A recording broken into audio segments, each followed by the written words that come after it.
Hello everyone, काफ़ी important चीज़ थी जो मेरे से बार बार स्टूडेंट पूछ रहे थे। क्या आईसीआर की जो यूनिवर्सिटीज़ हैं 70+ यूनिवर्सिटीज़ हैं जिसमें आईसीआर के थ्रू एडमिशन मिल रहा होता है। आईसीआर के साथ साथ उनके स्टेट के एग्जाम्स भी होते हैं, तो हम उनके स्टेट के एग्जाम्स के बारे में चर्चा नहीं करेंगे, बात करेंगे सिर्फ आईसीआर के बारे में कि आईसीआर के थ्रू आपको वो जो यूनिवर्सिटीज़ मिलती हैं। तो बहुत सारे स्टूडेंट्स कह रहे थे कि क्या उन यूनिवर्सिटीज़ में हम डायरेक्ट एडमिशन ले सकते हैं। तो देखो, आईसीआर के जितने भी कॉलेजेस हैं उनमें कहीं भी डायरेक्ट एडमिशन नहीं हो रहे होते हैं। आपको एग्जाम में अपीयर होना बहुत ज़रूरी है। बाकी बहुत सारी ऐसी यूनिवर्सिटीज़ हैं जो कि डोनेशन पर चलती हैं, आप डोनेशन देकर भी एडमिशन ले सकते हैं, बट बहुत कम ही ऐसी यूनिवर्सिटीज़ हैं जो कि डोनेशन पर चल रही होती हैं। तो जो स्टूडेंट कह रहे थे कि क्या डायरेक्ट एडमिशन हो सकता है आईसीआर की किसी भी यूनिवर्सिटी में किसी भी कोर्स के साथ, तो देखो डायरेक्ट एडमिशन कहीं नहीं हो रहे आजकल। सरकारी कॉलेजेस में आपको कभी डायरेक्ट एडमिशन सुने?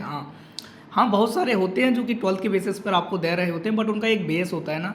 तो आईसीआर की यूनिवर्सिटीज़ का भी एक बेस है, वो है आपका आईसीआर का एग्ज़ाम। पहले आईसीआर का एग्ज़ाम होता था, अब नहीं हो रहा है, तो अब आपका सीयूईटी का एग्ज़ाम हो रहा है। तो आपको अगर आईसीआर की यूनिवर्सिटीज़ में एडमिशन लेना है तो आपको आईसीआर की काउंसलिंग के थ्रू ही जाना पड़ेगा, और आईसीआर की काउंसलिंग में अपीयर होने के लिए आपको सीयूईटी में अपीयर होना पड़ेगा। तो जब आप सीयूईटी का एग्जाम देंगे तो आपको कुछ मार्क्स मिल रहे होंगे, और उस मार्क्स का यूज करके आईसीआर आपको एक आईसीआर की रैंक दे रहा होगा। जब आपको रैंक मिलेगी देन उसके बाद आईसीआर की काउंसलिंग होगी, और काउंसलिंग के बाद आपको कॉलेजेस मिल रहे होंगे। तो जिन स्टूडेंट्स के दिमाग में ये चल रहा है कि हम डायरेक्ट एडमिशन ले लेंगे या फिर डायरेक्ट चीज़ें हो रही होंगी, तो ऐसा कुछ भी नहीं होता। डोनेशन पर भी चीज़ें होंगी, बट वो वर्थ इट नहीं होगा। अगर आप डोनेशन देकर भी कुछ सोच रहे हैं तो मैं आपको सजेस्ट करूंगा कि ऐसा ना सोचें, डायरेक्ट एडमिशन होंगे नहीं। तो जो भी होगा आपका सीयूईटी के एग्जाम से ही होगा। और ध्यान रखिएगा कि सीयूईटी के फॉर्म में अगर आपने आईसीआर को ऐड नहीं किया तो वो मैंडेटरी है, आईसीआर को ऐड कीजिएगा, तभी जाके आप आईसीआर की काउंसलिंग में पार्टिसिपेट कर पाएंगे।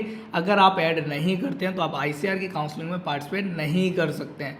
तो अगर आपको लगता है कि आप उनमें से एक हैं जिन्होंने आईसीआर को ऐड नहीं किया हुआ है और आपको काउंसलिंग में पार्टिसिपेट करना है, तो करेक्शन विंडो खुलेगी, तो उस टाइम आप ऐड कर लीजिएगा।